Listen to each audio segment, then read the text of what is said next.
Salve, salve! Bom dia, boa tarde, boa noite, bem-vindos a mais um vídeo. Hoje a gente vai fazer aquele papo com café, papo no café que eu tô devendo, e vai ser um papo para trazer alguns pensamentos que eu tenho sobre uma série que eu estou assistindo e descobri na Apple TV depois de muito tempo, que ela já existe, chamada Ted Lasso. Se interessa, depois da vinheta.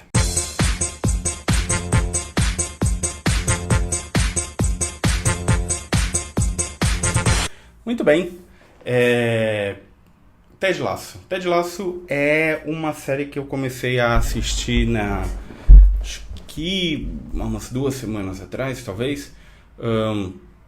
Meio sem querer, eu ganhei aí um pacote de 3 meses grátis da Apple TV e falei, vou resgatar, vou assistir. Peguei para assistir o filme do Tetris, que também é muito bom, apesar de ser um pouco surreal algumas cenas.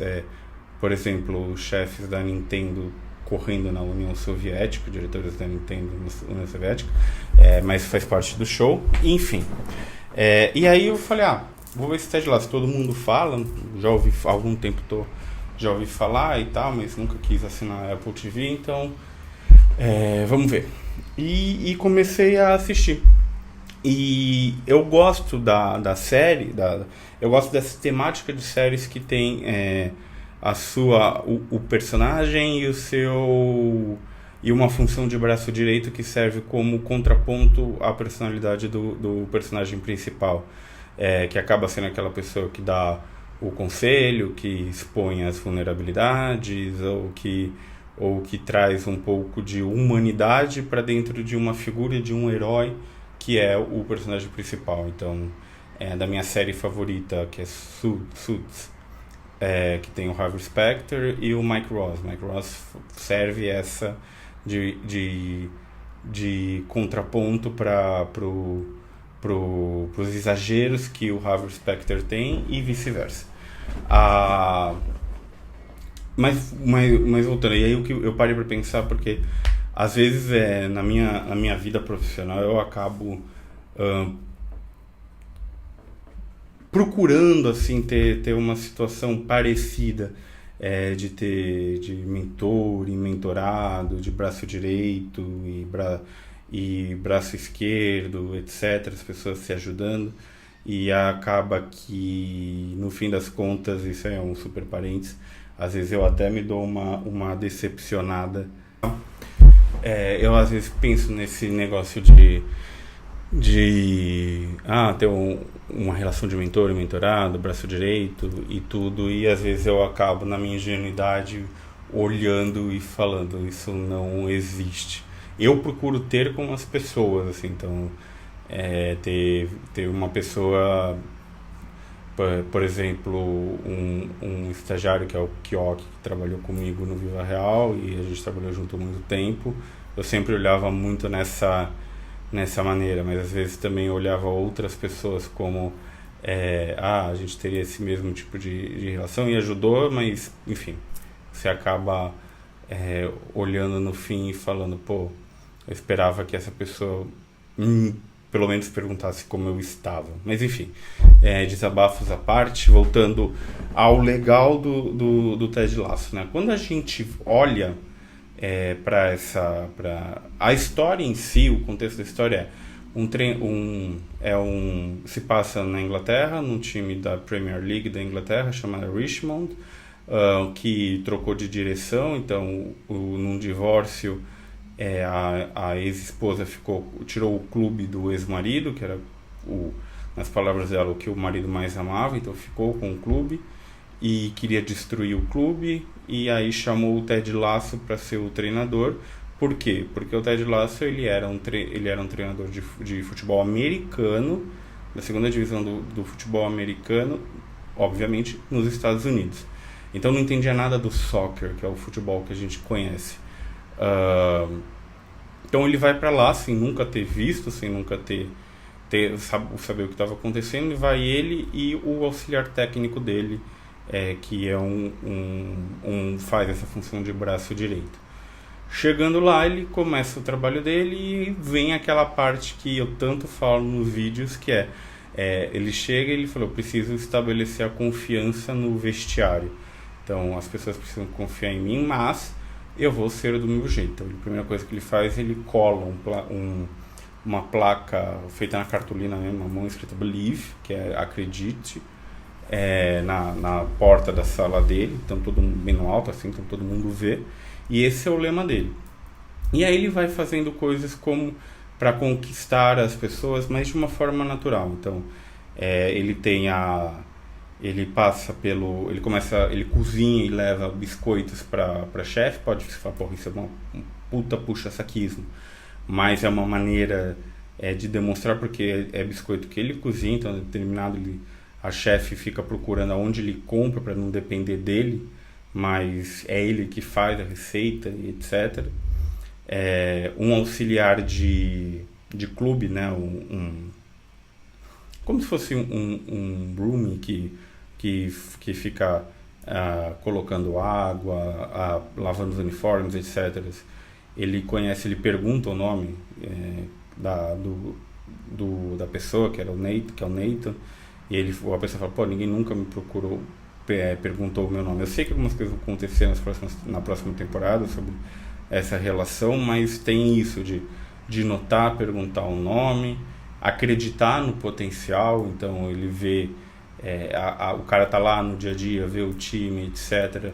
Ficava escrevendo cartinha, dando dica pro Ted Lasso. Teve uma hora que ele falou, você faz o speech, você fala o que você pensa, e aí ele vai crescendo até virar um auxiliar técnico. Então você vê algumas coisas, e ao mesmo tempo que ele trata as pessoas com gentileza, então ele não falta com respeito, ele não grita, ele traz as pessoas pro lado dele com a parte da conversa, com a parte da escuta ativa, né? Eu escuto você de verdade, eu entendo o seu problema, vamos resolver ele põe uma caixa lá, o que está incomodando. Um monte de gente xinga, mas uma pessoa fala, a pressão do chuveiro é ruim.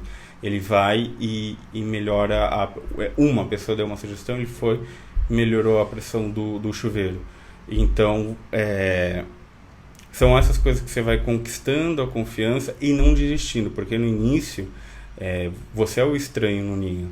As pessoas vão te olhar com desconfiança, tem lá o papel, os jornalistas fazem o papel das pessoas de fora que olham e falam que não acreditam, a tua equipe não acredita, às vezes você se duvida de você mesmo, e aí você persevera no trabalho, tomando cuidado com também equilibrando com a vida pessoal. Na série ele tem um problema na vida pessoal, que isso é explorado nas temporadas, mas o estopim são alguns ataques de pânico que começam por conta do divórcio dele, e isso mostra também que você tem você cria, muitas vezes a gente cria um personagem no trabalho que não é quem a gente é na vida real, então a gente não coloca os problemas, a gente tende a ignorar os problemas da nossa vida pessoal e foca no trabalho. Então ele, sei lá, é a pessoa que escuta todo mundo, ajuda todo mundo, acredita em todo mundo, né? Tanto pelo Believe, então ele acredita em todo mundo, mas quando é para ele, às vezes pensar isso aqui é bobagem, isso aqui não eu não preciso tratar, ou eu não vou tratar, todo mundo precisa tratar, mas eu não preciso, eu não estou em primeiro plano. Então mostra essa dicotomia. Então, cara, você precisa acreditar, você vai acreditar nas pessoas, você precisa acreditar nas pessoas, você tem uma relação genuína, mas também você precisa olhar para você e se melhorar e entender e saber os pontos que você precisa melhorar de você mesmo para crescer, ou mesmo para você ficar bem, porque no fim, quando é meio filosófico, mas quando acaba o dia de trabalho e você volta para casa, e na situação dele ele mora sozinho, ele está com ele mesmo, com a cabeça dele, e é complicadíssimo ficar sozinho com a nossa cabeça. De novo, né, o tempo que eu passo sozinho aqui, vem muita ansiedade, vem muito pensamento, etc. E a série mostra isso, né, as duas coisas. Então o legal dessa série a parte de você criar um ambiente, e que você consegue criar um ambiente acolhedor e um ambiente de colaboração, sem precisar gritar, sem precisar fazer escândalo, sem precisar impor de uma maneira rude, de ter um ego elevado. E na série também tem coisa, mas não é aquela série que, legal, termina a primeira temporada e aí ele pegou o time uma caca e transformou no campeão. Não, tem as adversidades, então passa e fala, não é por isso que tudo vai dar certo no fim. A gente vai passar, mas o importante é que mesmo que tudo não dê certo no fim, a gente continue junto, a gente continue unido para aí sim superar o obstáculo. Eu acho que essa é a grande mensagem, pelo menos da primeira temporada, estou no meio da segunda. E isso eu acho que é importante para a vida e para o trabalho. Você criar times e criar relações nesse sentido. No trabalho, criar times. Eu sou muito defensor disso, de você ter um time que é o máximo possível unido, que consegue falar das suas desavenças e tratar as desavenças de uma maneira honesta e não por picuinha, falando por trás, criando um ambiente ruim. E ter alguém, quando tenho uma posição de liderança, ou quando mesmo não é uma posição de liderança, mas estou lá, eu gosto de achar que eu sou a pessoa que tenta trazer alguma serenidade e trazer e colocar as coisas dentro de um contexto, de uma ótica positiva, e seguir em frente acreditando e dando confiança e explorando o melhor de cada um. E também sei que também eu tenho as minhas questões particulares que eu tenho que tratar, mas na parte de time é isso. Então o Papo de Café é mais um pouco de hoje é um pouco de jogar a conversa fora sobre uma série que eu estou gostando. Eu recomendo, ela chama Ted Lasso, tá na Apple TV. Quem quiser assinar para assistir é legal, não sei quanto custa, mas é legal. Tem 3 temporadas, está acabando a 3ª temporada, e são só as 3 temporadas mesmo. Valeu? É isso e até a próxima, a gente se vê.